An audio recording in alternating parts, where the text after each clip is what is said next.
Hi friends, நம்ம பார்க்க போகிற திரைப்படம் லைன்மேன், தெலுங்கு விமர்சனம். இது வந்து கன்னடத்துலையும் பண்ணியிருக்காங்க. இந்த படத்தோட கதை பார்த்தீங்கன்னா, கம்மம் மாவட்டத்தில் உள்ள சந்திப்பள்ளி கிராமத்தில் நடக்கும் இந்த படம். லைன்மேன் நட்டுன்றவர் தங்கம்மான் படத்தில் வில்லன் நடிச்சவர். திருகன் அவர் வந்து நட்ராஜ்ன்ற கேரக்டரில் நட்டு அப்படின்ற வித்தியாசமான முடிவு எடுக்கிறாரு. அது என்னன்னா, கிராமத்தில் வந்து அந்த கிராமத்தில் தேவடம்மா அவங்க வந்து 99 இயர்ஸ் ஆகும். அவங்க வந்து பல குழந்தைங்கள் பெண்களுக்கு குழந்தை பிரசவம் பார்த்துருக்காங்க. இப்போ வந்து அவங்களுக்கு வந்து 100 பர்த்டே வரும்.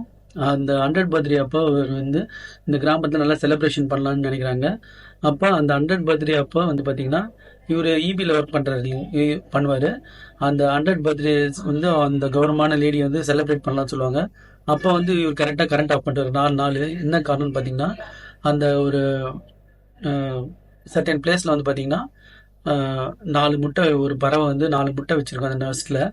அதை வந்து அந்த அந்த லைன் இது பண்ணோன்னா, கரண்ட் இது பண்ணால் அந்த முட்டையோட ஹேட்சிங் வந்து பாதிப்படையாது, அந்த முட்டை பொரிக்கிறது வந்து பாதிப்படையும். அதனால் 4 நாள் கரண்ட் கட் பண்ணுறாரு. அதை வந்து கடைசியில் வந்து பார்த்திங்கன்னா அந்த ஹேட்சிங்கோட லைவ் இது காட்டுவாங்க அப்படின்ற மாதிரி. அதுக்காக அந்த 4 நாள் கரண்ட் ஆஃப் பண்ணுறேன்னுவார். ஆனால் அதுக்குள்ளே பார்த்திங்கன்னா அந்த 4 முட்டை பொரிக்கிறதுக்குள்ள இந்த உண்மையில இருக்க நம்ம மக்கள், அவங்களுக்கு குழந்தைங்க இருக்கும், நிறைய விஷயங்கள் கரண்ட்டு சம்மந்தப்பட்டிருக்கும்.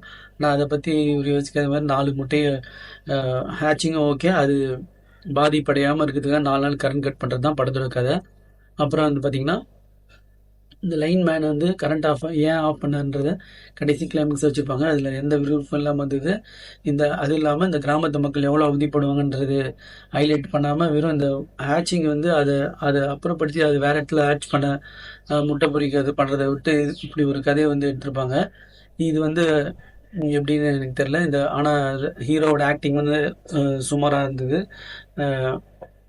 நல்லா அந்த மேனரிசம்லாம் நல்லா இருந்தது. நடுவில் வந்து பவன் கல்யாண் ரசிகர்கள்லாம் அது காட்டுவாங்க. அதில் கொஞ்சம் ரசிக்கிற மாதிரி இருக்குது. படம் வந்து ஸ்லோ ட்ராமா. ரொம்ப ஃபஸ்ட் ஹாஃப் வந்து இதான் அந்த அம்மாவோட பர்த்டே தான் ஹைலைட்டாக இருந்துச்சு. செகண்ட் ஹாஃபில் வந்து இந்த ஹேட்சிங், இந்த முட்டையை காப்பாற்றுறது ஹைலைட்டாக இருந்தது. செகண்ட் ஹாஃப் முடிஞ்சோடனே அந்த அந்த முட்டையை இது காட்டியே பேசுவாங்க அந்த 4 பேர். அதில் வந்து ரொம்ப லாங்காக போச்சு. மற்றபடி இந்த படத்தில் வந்து பார்த்திங்கன்னா, ஒருத்தரோட உயிர் எடுக்கிறது அவங்களோட யாருக்கும் உரிமை இல்லை. அவங்கவுங்க உயிர் மற்ற உயிரினங்களோட இது ரொம்ப முக்கியம் அப்படின்னு காட்டுறாங்க. அதுக்குன்னு மின்சார விநியோகன்றது இந்த காலகட்டத்தில் எவ்வளோ முக்கியன்றது தெரியும். அதில் படுற மக்கள் அவதிப்படுறதுன்றது ரொம்ப முக்கியம். அதோட முக்கியம் மக்களோட அத்தியாவசிய விஷயமான மின்சாரன்றது. அதை பற்றி ஒரு கவலைப்படாமல் அந்த பறவையை பற்றி சொல்கிறாரு. அந்த பறவையும் உயிரோட முக்கியம்தான். ஆனால் அது கரெக்டான சொல்யூஷன் எடுத்து அதை வேறு இடத்துல வச்சு முட்டை பொரிக்கிறத விட்டு அதை வந்து ஹைலைட்டாக காட்டுவாங்க. அது இல்லாமல் கடைசியில் கிளிப்பிங் வந்து அதெல்லாம் இது மாதிரி சில உண்மையான நிகழ்ச்சிகள் நடந்திருக்கிறதா காட்டுறாங்க. ஆனால் மக்களோட அத்தியாவசியம் தான் ரொம்ப முக்கியன்றது. ஒரு கிராமத்தோட மொத்த அத்தியாவசியத்தையும் கட் பண்ணிவிட்டு, மின்சாரத்தையும் கட் பண்ணிவிட்டு இவர் பண்ணுறது வந்து எந்த அளவுக்குன்னு தெரில. காமெடிலாம் வருது, அது அந்த அளவுக்கு ஒர்க் அவுட் ஆகிற மாதிரி தெரில. மொத்தத்தில் இந்த படம் எப்படி இருக்குன்னு கேட்டால் ரொம்ப ஸ்லோ ட்ராமா. இது வந்து மார்ச் 22 படம் வெளியே இருக்குது தெலுங்கில்.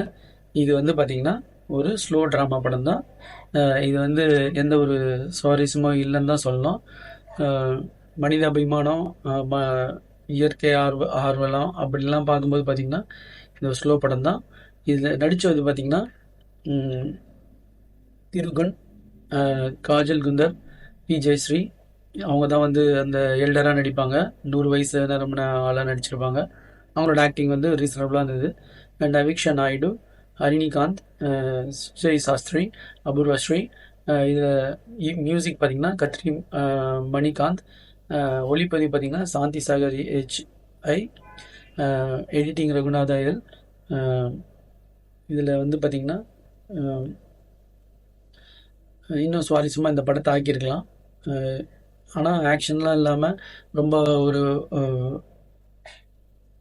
வைலன்ஸு, கொலை அது மாதிரிலாம் எதுவும் இல்லாமல், தெலுங்கு படத்துக்கே வர அப்படியே மாஸ் ஃபைட் சீன்ஸு அது மாதிரிலாம் இல்லாமல் ஒரு மெல்லிய ஒரு ஒரு ஒரு ப்ளசண்ட்டான ஒரு படம்னு சொல்லலாம். இது ஒரு பாசிட்டிவ் வைப் உள்ள ப்ளசண்ட்டான வைப் படமா இத சொல்லலாம்.